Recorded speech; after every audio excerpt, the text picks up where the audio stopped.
Niko kuri nongeye kubahereza ikaze nanabasuhuza muryango mugari bakunzi bacu tubana umunsi ku munsi, nizere neza ko Uwiteka Imana akomeje kubahereza umugisha kandi akomeje kuba mu ruhande rwanyu. Birumvikana rero ngarutse mu makuru yacu, ni amakuru menshi cyane agiye atandukanye tugiye kwinjiramo. Amaherezo AFC M23 ibyayo biragenda bisobanuka gake gake. Bavuye mu bindi bice hano za Minova. Ubu inyeshyamba za M23 zose zigenda ziva mu bice bigiye bitandukanye, zirimo zirerekeza Gicanga Mweso. Ibyo byose turabirebaho tubigarukeho gatanu kuri gatanu. Abaturage bo mu burasirazuba bwa Repubulika Iharanira Demokarasi ya Kongo bo bakomeje kubyina bavuga bati turabona izi nyeshyamba zigenda zirekura ibi bice kuko zari zitubangamiye. Ikindi kintu gikomeje kugaruka ni amatangazo ya buri kanya avuga ku mugabo witwa General Sultan Emmanuel Makenga ko rwose yaba yarapfuye. Igisigaye ni uko AFC M23 ibishimangira, ikabishyira ku mugaragaro, ikabishimangira rwose ikabyemeza. Reka rero twinjire muri byinshi, kanda subscribe, share, comment, like, ukande no kukazogera, dukomeze kugenda tubana mu biganiro byacu bya buri munsi. Ku biganiro byacu bya buri munsi. Amakuru yihariye cyangwa yongeye kugaragara byatangiriye kuri telefone z'abantu acicikana. Ni amakuru yaturukaga hariya muri Minova, ni mu ntara ya Kivu y'Amajyepfo. Ni mu rwego rwo guhumuriza no kubaka icyizere. Ingabo za AFC M23 zitangaza ko zivuye mu birindiro byazo ubu kugeza ku burebure bwa kilometero 30 hakurikijwe amasezerano yashyizweho n'urwego rwo kohereza iki gikorwa kigamije kuba ikimenyetso cyerekana ko ziteguye gushyira intwaro hasi ndetse yewe n'igabanuka rirambye ry'ingufu mu ntara ya Kivu y'Amajyaruguru na Kivu y'Amajyepfo. Ariko iki gikorwa gikomeje gushingira ku kubahiriza cyane uburyo bwemejwe kurengera ku mategeko cyangwa kugerageza gutera ingabo mu bitugu byakozwe n'ubutegetsi bwa Kinshasa, bizatuma habaho igisubizo cyihuse kandi kigiwe hakurikijwe amategeko y'umutekano. Mu by'ukuri amakuru kugeza kuri ubu ngubu ari guturuka ku mirongo y'imbere kuri wa gatandatu tariki 28 Werurwe 2026, barakubwira ngo hatangijwe ko ingabo za AFC M23 zivuye mu byabo mu midugudu irimo Patakongo ndetse n'aho bita Bunyatenge. Iyi ni imidugudu iherereye mu burengerazuba bwa Kirumba, mu gace ka Lubero, Kivu y'Amajyaruguru, ndetse no muri Minova muri teritwari ya Karehe mu ntara ya Kivu y'Amajyepfo. Mu gace ka Warikare barakubwira ko Wazalendo urumva ubu zigaruriye Mpeti, kuko bahise binjira Mpeti, zageze ejo kwa gatanu.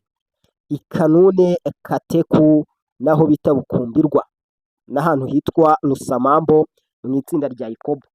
Inyeshyamba nazo zavuye mu byazo ziri muri Belayuza, mu gihe izindi zishyize mu maboko y'ingabo za leta muri Miriki muri teritwari ya Rubero.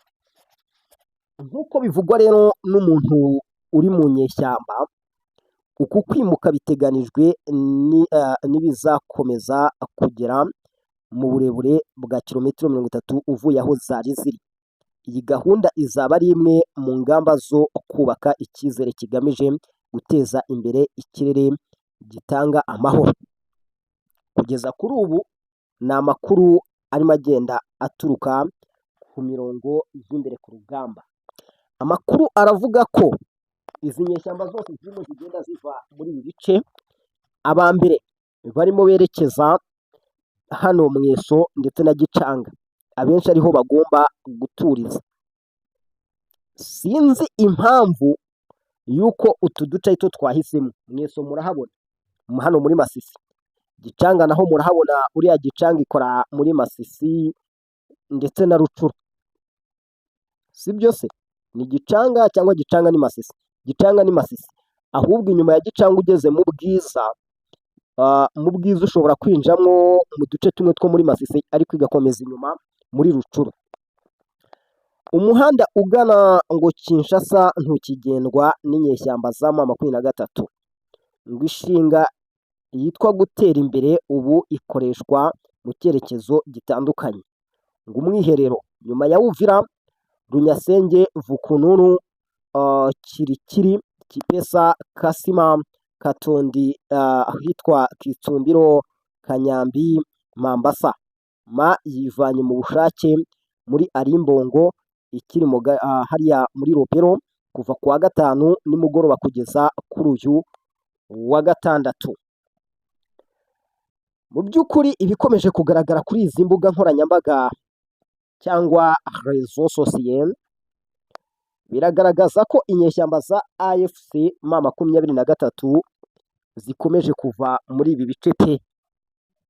Ntabwo ari bya bindi wavuga ngo ni ukubeshya cyangwa ni amakuru mpimbano, haravugwamo byinshi, ariko nanone twongere dutekereze neza.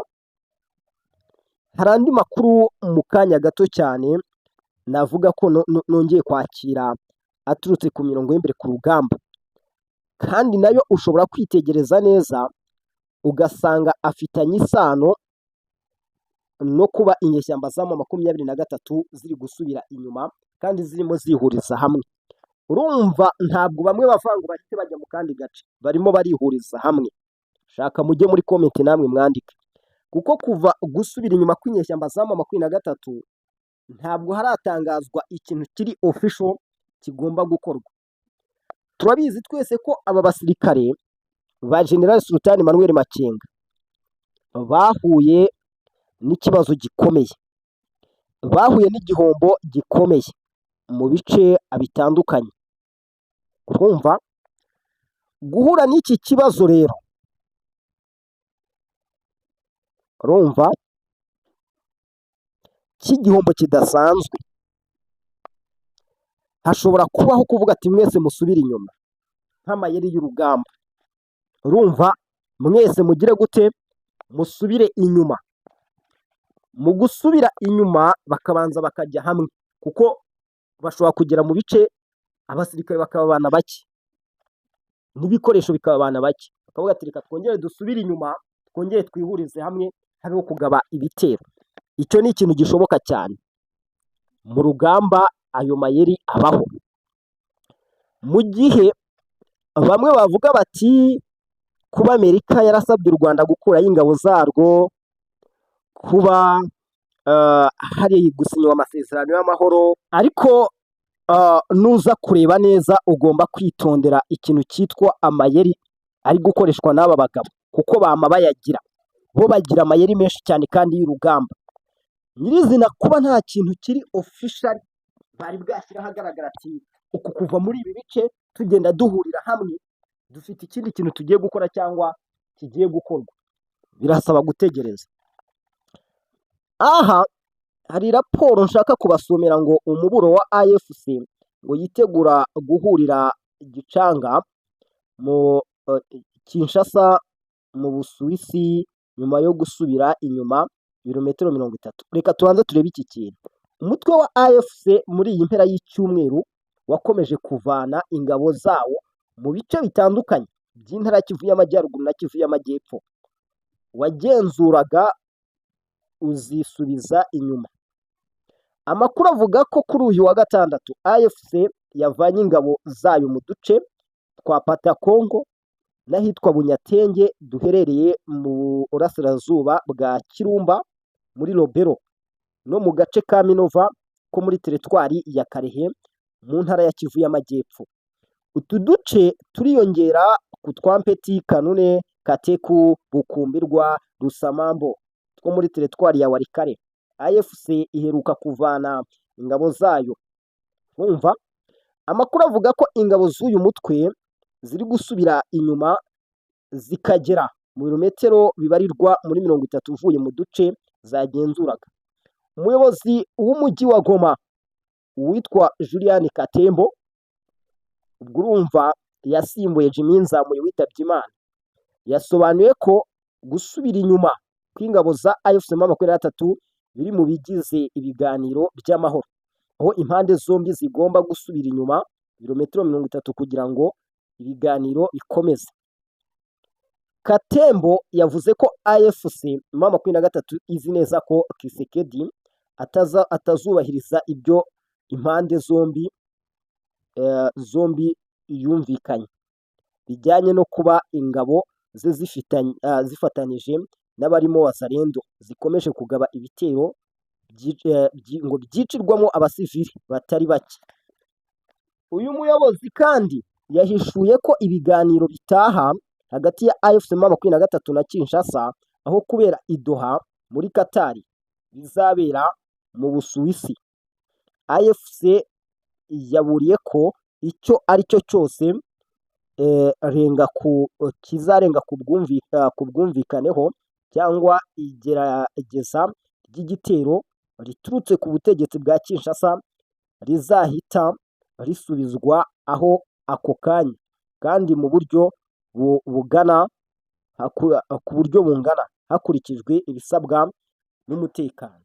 Aha, noneho ubu ngubu twatangira kugenda tuganira kuri ibi bintu inyeshyamba za AFC M23 zirimo zikora. Umva, mu by'ukuri ntabwo ibintu byo ku butaka bwa Repubulika Iharanira Demokarasi ya Kongo byoroshye nk'uko abantu babitekereza. Hari abajenerali babiri ba UPDF batawe muri yombi ku itegeko rya General Muhoozi. Mu mugaba mukuru w'ingabo za Uganda, General Muhoozi Kainerugaba, ku wa 4 tariki 23 Werurwe yategetse ko Major General Obita Don William na rumva na Basa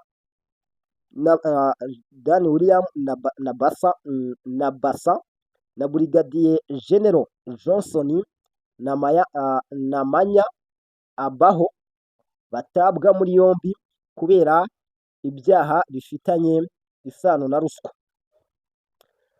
Ubutumwa bwo kubata muri yombi bwoherejwe ndetse bunashyirwa mu bikorwa n'umugenzuzi mukuru w'ingabo za Uganda akanaba umugaba mukuru wungirije wazo Lieutenant General Samu Okidingi. Amakuru avuga ko bariya ba generali babanje gufungirwa mu gihe cy'amasaha make ku cyicaro gikuru cy'ingabo za Uganda Imbuya mbere yo kujyanwa ahandi hantu batwawe n'imodoka za gisirikare mu masaha y'ijoro. Aha ntabwo ibintu byo muri Uganda nabyo byoroshye, hari n'abandi nabonye birukanywe, abandi nabo batawe muri yombi, bivuze ko ibintu bitangiye gufata indi ntera. Navuga ko ubu ngubu nari nkibere ku butaka bwa Kongo burangenda mpava mpagaruka ntakomeza, kuko mba ngomba no kugenda mashyiraho andi makuru abagenda avugwa, sibyo, hirya no hino. Ubu twatangira kuvuga ko dufashe agashusho kamwe mu bitekerezwa, sibyo. Hari agashusho kamwe kamaze kugaragara tugendeye ku byo umuyobozi w'umujyi wa Goma yatangaje. Uku gusubira inyuma kw'inyeshyamba za AFC M23 noneho hari ikintu twumviseho, hari n'ikintu gisobanutseho. Kinshasa yo nta kintu iravuga. Kinshasa yo nta kintu iravuga, ubwo nabyo tugomba gutegeza tukareba icyo ivuga. Umuntu wagize icyo avuga ku ruhande rwa guverinoma ya Kinshasa ni guverineri w'intara ya Kivu y'Amajyaruguru, uyu nguyu Samu Kakure, nimba ari Samu Kakure, uriya wibera za Butembo, avuze ati gusubira inyuma ngo ni ukubahiriza amasezerano yasinywe muri Leta Zunze Ubumwe za Amerika hagati y'u Rwanda na Repubulika Iharanira Demokarasi ya Kongo, ariko urumva ko bihabanye n'ibitangajwe n'umuvugizi n'umuyobozi w'umujyi wa Goma wa AFC M23. Aka kanya tugomba kwita twibaza ngo ese uruhande rwa leta nirwo ruri mu kuri? Ubwo ndavuga kuri guverineri. Ese uvuze ku ruhande rwa AFC M23 niwe uri mu kuri? Ko umwe yatangaje n'undi agatangaza.